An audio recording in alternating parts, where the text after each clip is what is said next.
മഴയ്ക്കൊപ്പം കാറ്റും ഇടിമിന്നലും കനത്ത ചൂടിൽ നിന്നും ആശ്വാസം പകരാൻ വേനൽ മഴ എത്തിയെങ്കിലും മഴയ്ക്കൊപ്പം വീശിയടിക്കുന്ന കാറ്റും കാതടപ്പിക്കുന്ന ശബ്ദത്തോടെ മുഴങ്ങുന്ന ഇടിമിന്നലും ജനത്തെ ഭീതിയിലാക്കുന്നു. കഴിഞ്ഞ 2 ദിവസങ്ങളിലായി മീനച്ചിൽ താലൂക്കിന്റെ മിക്ക പ്രദേശങ്ങളിലും സ്ഥിതി ഇതാണ്. പാലാ ടൗണിൽ കഴിഞ്ഞ 2 ദിവസവും വൈകുന്നേരം ശക്തമായ മഴ ലഭിച്ചു. പരിസര പ്രദേശങ്ങളിൽ ഇത്രയ്ക്ക് ശക്തിയോടെയല്ല മഴ പെയ്തതെങ്കിലും വേനൽ ചൂടിന് അല്പം ശമനം ലഭിച്ചു. ശക്തമായ കാറ്റിൽ പല സ്ഥലങ്ങളിലും മരങ്ങൾ ഒടിഞ്ഞു വീണു. കടനാട് പഞ്ചായത്തിലെ മാനത്തൂർ മണിയാക്കുംപാറയിൽ വീടിന് മുകളിൽ മരം വീണ് വീടിന് കേടുപാട് സംഭവിച്ചു. വയോധികരായ ഏഴോലിൽ മോനി, മേരി എന്നിവർക്ക് പരിക്കേറ്റു. പാലാ ടൗൺ ബസ് സ്റ്റാൻഡിലെ ബസ് കാത്തിരിപ്പ് കേന്ദ്രത്തിന്റെ സീലിംഗ് മഴയിലും കാറ്റിലും നിലം പതിച്ചു. യാത്രക്കാർ ഓടിമാറിയതിനാൽ ആർക്കും പരിക്കില്ല. ബസ് കാത്തിരിപ്പ് കേന്ദ്രത്തിന്റെ തൂണുകൾ ഇളകിയ നിലയിലാണ്.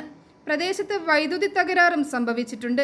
മിക്ക പ്രദേശങ്ങളിലും ഇന്നലെ രാത്രി വൈദ്യുതി വിതരണം നിലച്ചു.